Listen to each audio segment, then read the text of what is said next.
એકાદશીના દિવસે ભૂલથી પણ તમારે આ વસ્તુ નથી ખાવાની.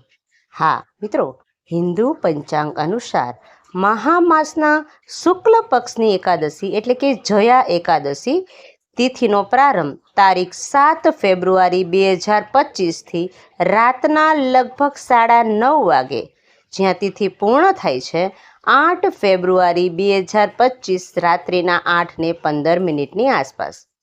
ઉદયા તિથિ અનુસાર હંમેશા એકાદશીનું વ્રત કરવાનું હોય છે. માટે એકાદશીનું વ્રત તારીખ 8 ફેબ્રુઆરી 2025 એટલે કે શનિવારના દિવસે રાખવાનું રહેશે.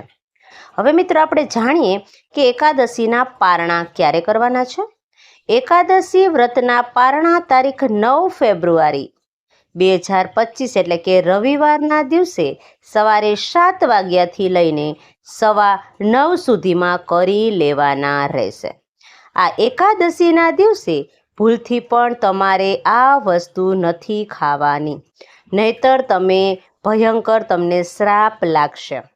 એકાદશીના દિવસે આ વસ્તુઓ ખાવાથી ભગવાન વિષ્ણુ અને માતા લક્ષ્મી પ્રસન્ન થવાને બદલે હંમેશા માટે તમારો સાથ છોડી દેશે. અને જે વ્યક્તિ પર માતા લક્ષ્મી કોપાયમાન થાય છે તેને ગરીબી અને નિરાધાર બનવાથી કોઈ રોકી શકતું નથી. પિતૃપક્ષમાં આવતી એકાદશી ઇન્દિરા એકાદશી તરીકે ઓળખવામાં આવે છે. હિન્દુ શાસ્ત્રોમાં કહેવામાં આવ્યું છે કે એકાદશીનું વ્રત કરવાથી અને ભગવાન શ્રી વિષ્ણુની પૂજા કરવાથી તમને ભગવાન વિષ્ણુના આશીર્વાદની સાથે આપણા પૂર્વજોના આશીર્વાદે મળે છે મિત્રો. પરંતુ પિતૃપક્ષમાં આવતી એકાદશી એટલે કે કેટલીક એવી એકાદશીઓ છે જેમાં તમારે ભૂલથી પણ આ વસ્તુ ન ખાવી જોઈએ. જયા એકાદશીમાં પણ આ નિયમ લાગુ પડે છે. જો તમે આ વસ્તુ ખાવ છો તો તમને પિતૃદોષ લાગે છે. વિડીયોમાં આગળ વધતા પહેલાં જો તમે પણ માતા લક્ષ્મી અને ભગવાન વિષ્ણુજીના આશીર્વાદ મેળવવા માગો છો તો કોમેન્ટ બોક્સમાં જય માં લક્ષ્મી અને જય શ્રી હરિ વિષ્ણુ ભગવાન જરૂરથી લખજો. અને આ વિડીયોને લાઈક કરજો અને ચેનલને પણ જરૂરથી સબસ્ક્રાઈબ કરજો. અને આ વિડીયો છેલ્લે સુધી જોતા રહેજો. તો ચાલો સૌથી પહેલાં જાણીએ આ દિવસે શું ન ખાવું જોઈએ. એકાદશીના દિવસે અનાજનું સેવન વર્જિત છે. આ દિવસે ઘઉં, ચોખા, જવ, બાજરી અને અન્ય અનાજમાંથી બનેલી વસ્તુઓ ન ખાવી જોઈએ. આ સિવાય કઠોળનું સેવન પણ ન કરવું જોઈએ. મગ, મસૂર, અડદ જેવી કઠોળ ન ખાવી જોઈએ. આ દિવસે ડુંગળી અને લસણનું પણ સેવન વર્જિત માનવામાં આવે છે, કારણ કે તે તામસિક ભોજનની શ્રેણીમાં આવે છે. તામસિક ભોજન માનસિક અને શારીરિક શુદ્ધતાને અસર કરે છે અને એકાદશીનું વ્રત સંપૂર્ણ શુદ્ધતા અને સાત્વિકતા સાથે કરવામાં આવે છે. માંસાહારી ખોરાક એટલે કે માછલી, ઈંડા, દારૂ અને અન્ય નશીલા પદાર્થોનું સેવન પણ ન કરવું જોઈએ, કારણ કે આ શારીરિક અને માનસિક રીતે અશુદ્ધ માનવામાં આવે છે. આ દિવસે તળેલું ભોજન પણ ન ખાવું જોઈએ, કારણ કે ઉપવાસનો હેતુ શરીરને શુદ્ધ અને અલ્પ રાખવાનો છે. તળેલા ખોરાક જેવા કે સમોસા, કચોરી, પકોડા વગેરે ખાવાનું પણ તમારે ટાળવું જોઈએ, કારણ કે તે પેટમાં ભારેપણું અને આળસનું કારણ બને છે. તેના બદલે ઉપવાસ કરનાર લોકો ફળો, દૂધ, દહીં જેવી વસ્તુઓ ખાઈ શકે છે. બદામ, કાજુ, કિસમિસ વગેરે જેવા ડ્રાયફ્રૂટ્સનું સેવન કરી શકાય છે, કારણ કે તે શરીરને જરૂરી ઉર્જા પ્રદાન કરે છે અને મિત્રો તે શુદ્ધ માનવામાં આવે છે. સિંધવ મીઠાનો ઉપયોગ ભોજનમાં કરી શકાય છે, પરંતુ સામાન્ય મીઠું ન વાપરવું જોઈએ, કારણ કે સામાન્ય મીઠું ઉપવાસની શુદ્ધતાનું ઉલ્લંઘન કરે છે. એકાદશી વ્રત રાખનારાઓએ વ્રત દરમિયાન કોઈના પર ગુસ્સો ન કરવો જોઈએ. તમારે કોઈના પ્રત્યે ઈર્ષ્યા કે નફરતની લાગણીઓ નથી લઈ આવવાની. આ સમયગાળા દરમિયાન મિત્રો તમારે બ્રહ્મચર્યનું ખાસ પાલન કરવું જોઈએ. બને ત્યાં સુધી સીધું જમીન પર સૂવું જોઈએ. વ્રત દરમિયાન કોઈનું અપમાન નથી કરવાનું. એકાદશીના દિવસે ચોખાનું સેવન પણ ન કરવું. તમે દ્વાદશીના દિવસે પારણા કર્યા પછી ચોખાનું સેવન કરી શકો છો.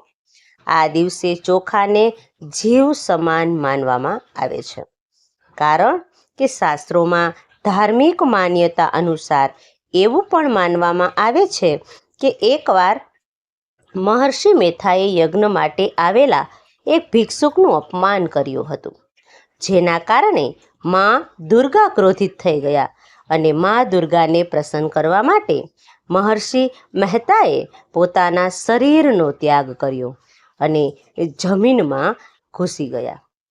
આના કારણે માતા દુર્ગા પ્રસન્ન થઈ ગયા અને મહર્ષિને આશીર્વાદ આપ્યા કે ભવિષ્યમાં તેમના અંગો ખોરાકના રૂપમાં વધશે. આ કારણથી એકાદશીના દિવસે અનાજ, ચોખા અને જવની વૃત્તિ થાય છે.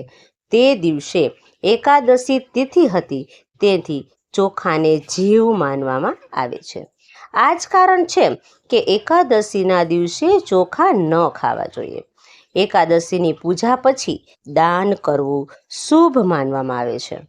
આ દિવસે સાચા મનથી ભોજન, મીઠાઈ, ફળ અને પૈસાનું દાન કરો.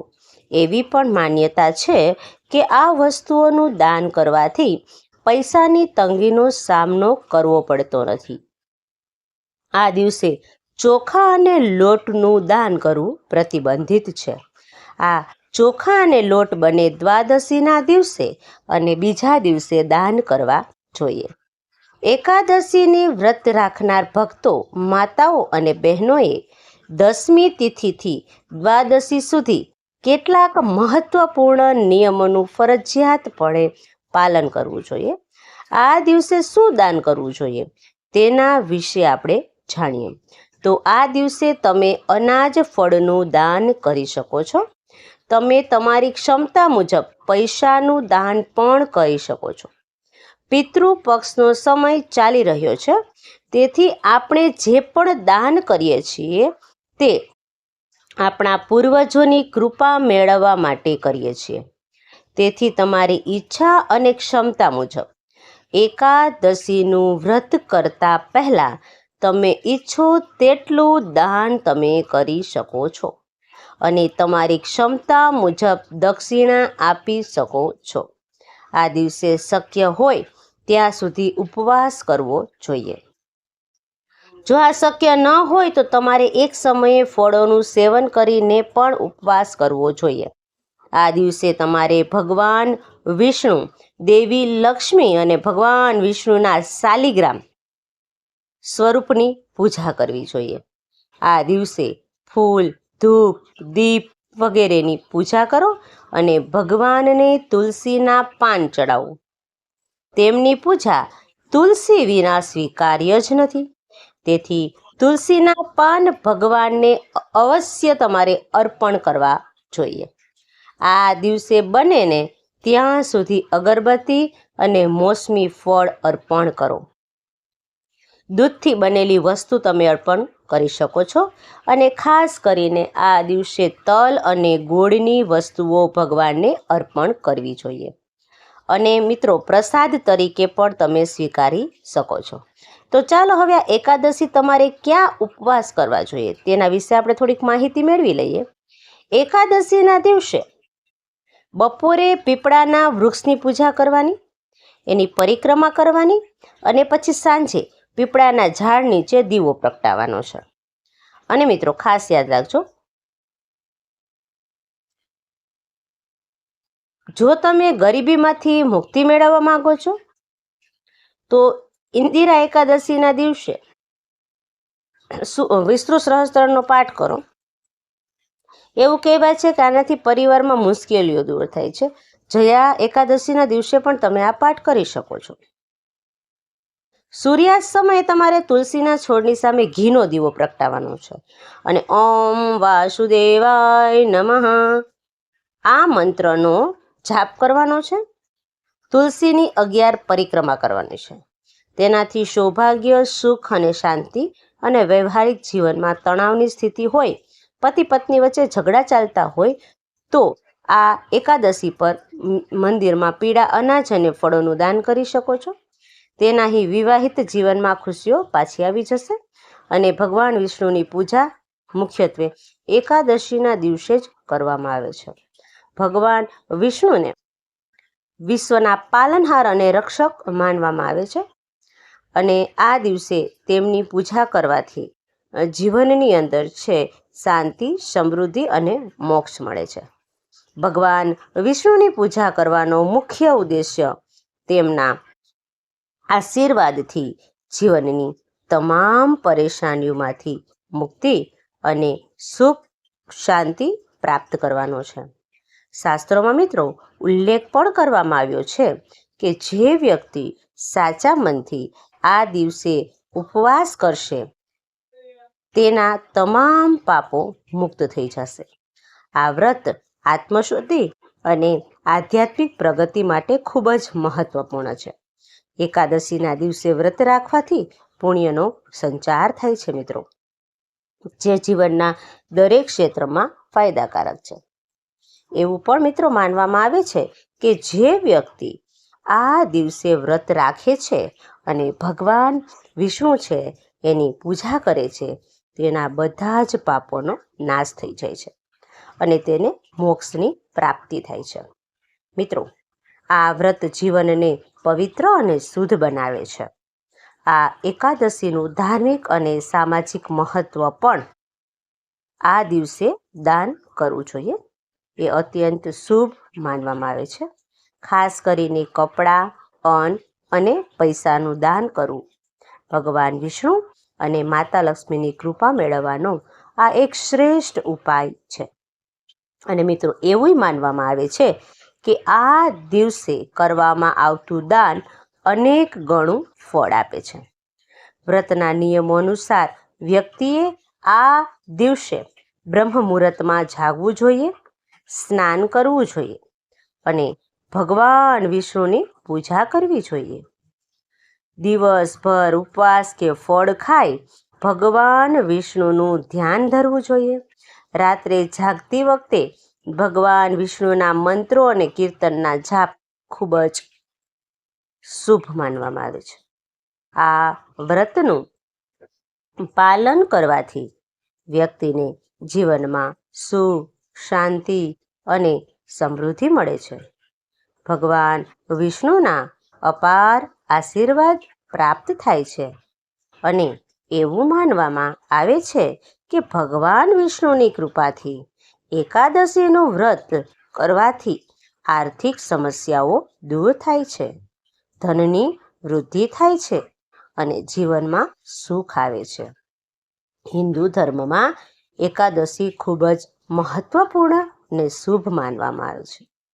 આ એકાદશીના દિવસે ખાવામાં વિશેષ સાવધાની રાખવી જોઈએ. આ દિવસે ઉપવાસ કરનારાઓએ સંપૂર્ણ પવિત્રતાનું પાલન કરવું જોઈએ. આ દિવસે અનાજ અને કઠોળનું સેવન સંપૂર્ણપણે વર્જિત માનવામાં આવે છે. ઘઉં, બાજરી, જવ અને અન્ય અનાજ જેવી રોટલી, પરાઠા, પૂરી, ખીચડી વગેરેમાંથી પણ બનેલી વસ્તુઓનું તમારે સેવન પણ ન કરવું જોઈએ મિત્રો. એ જ રીતે મગ, મસૂર, અડદ જેવી કઠોળમાંથી બનાવેલી વસ્તુ પણ તમારે ન ખાવી જોઈએ. પણ એવું માનવામાં આવે છે કે અનાજ અને કઠોળના સેવનથી એકાદશીનું વ્રત તૂટી જાય છે અને વ્રતનું પુણ્ય ઓછું મળે છે.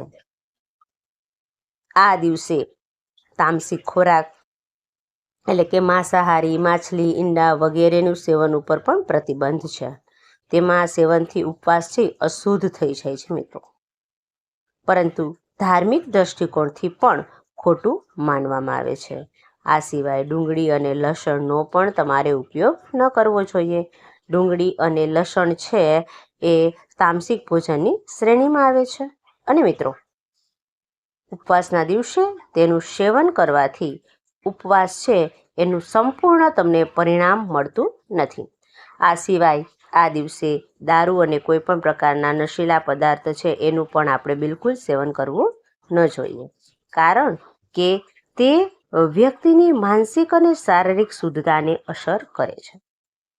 એકાદશીના દિવસે મસાલેદાર અને ભારે ખોરાક પણ ટાળવો જોઈએ. ઉપવાસ દરમિયાન વધુ પડતું તેલ, મરચું અને મસાલાનો ઉપયોગ ન કરવો જોઈએ, કારણ કે તે પાચનને પણ અસર કરે છે. અને ઉપવાસનો મુખ્ય ઉદ્દેશ્ય શરીરને શુદ્ધ અને હલકું રાખવાનો છે. ઉપવાસ દરમિયાન તળેલા ખોરાક છે જેવા કે સમોસા, કચોરી, પકોડા આ પણ તમારે ન ખાવા જોઈએ, કારણ કે તેનાથી પેટમાં ભારેપણું રહે છે અને આળસુ બની જાય છે આપણે. આ સિવાય પેકેટ ફ્રૂટ કે જેમાં પોઝિટિવિટીસ હોય છે એવા પણ દિવસે આ ખોરાક ન ખાવા જોઈએ, કારણ કે આવા પદાર્થો શુદ્ધ ગણાતા નથી હોતા. આ દિવસે તમારે એક વાતનું ખાસ ધ્યાન રાખવાનું છે મિત્રો, કે તમે જે પણ ભોજન લ્યો છો તે સાત્વિક અને હળવું હોવું જોઈએ. તમે તાજા ફળો, દૂધ, દહીંથી બનેલી કોઈ વસ્તુઓ ખાઈ શકો છો. અને શાસ્ત્રો અનુસાર જે રીતે તમે એકાદશી છે એના દિવસે ભગવાન શ્રી હરિ વિષ્ણુની પૂજા કરો છો, અને તેવી જ રીતે આ એકાદશીના દિવસે તમે તમારા પૂર્વજો છે એની ભક્તિભાવથી તમે સ્મરણ કરો છો, બરાબર, તો પણ એ ખૂબ જ શુભ માનવામાં આવે છે. અને મિત્રો, સાથે સાથે બ્રાહ્મણોને આદરપૂર્વક ઘરે બોલાવીને તેમને ભોજન પીરસવાથી અને આપણી ક્ષમતા મુજબ એને દાન આપવાથી પણ આપણા પૂર્વજો અને માતા લક્ષ્મી અને વિષ્ણુ ભગવાન પ્રસન્ન થાય છે, અને આપણા પૂર્વજોના અને ભગવાનના આશીર્વાદ આપણને મળે છે. આપણે ભગવાન શ્રી વિષ્ણુની સાથે સાથે આપણા પૂર્વજોના આશીર્વાદ મળે તો તમારા જીવનની અંદર ખૂબ જ સારું કાર્ય થાય છે અને કોઈ પણ કાર્યમાં તમને અડચણ આવતી નથી. તમને સફળતા મળે જ છે. તમારા તમામ કામ કોઈ પણ અવરોધ વગર પૂર્ણ થઈ જાય છે. જીવનમાં સુખ, સમૃદ્ધિ અને સંતાન સુખની પ્રાપ્તિ થાય છે.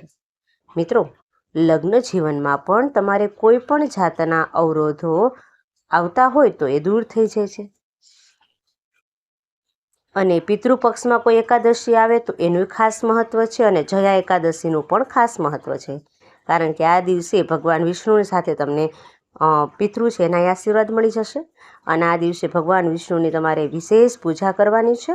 ભગવાન વિષ્ણુની પૂજા કરવાથી તમારા જીવનની અંદર સુખ, શાંતિ અને સમૃદ્ધિ આવી જશે.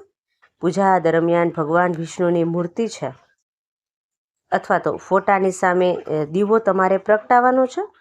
ફૂલ, ચંદન, ધૂપ અને નૈવેદ્ય અર્પણ કરવાના છે. મિત્રો, આ દિવસે ભગવાન વિષ્ણુને તુલસીના પાન અર્પણ કરવાનું વિશેષ મહત્વ છે, કારણ કે ભગવાન વિષ્ણુને તુલસી ખૂબ જ પ્રિય છે.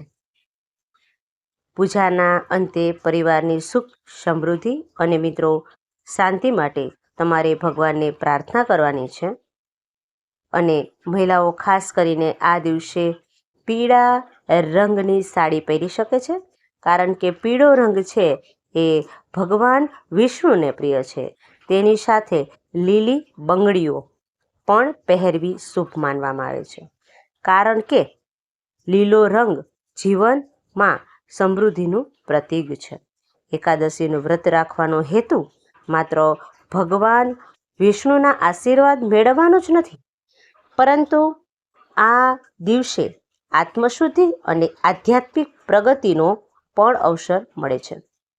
મિત્રો, જો આ વિડીયો તમને પસંદ આવ્યો હોય તો વિડીયોને લાઈક કરી ચેનલને પણ સબસ્ક્રાઈબ કરી દેજો. અને હા મિત્રો, બાજુમાં આપેલા બેલ આઇકનને પ્રેસ કરીને ઓલ ઉપર સિલેક્ટ કરી દેજો, જેથી તમને વિડીયોની નોટિફિકેશન છે એ સૌથી પહેલાં મળતી રહે. અને મિત્રો, કોમેન્ટ બોક્સમાં જય શ્રી કૃષ્ણ, જરૂરથી લખજો. અને વિડીયોને છેલ્લે સુધી તમે જોયો તેના માટે તમારો ખૂબ ખૂબ આભાર.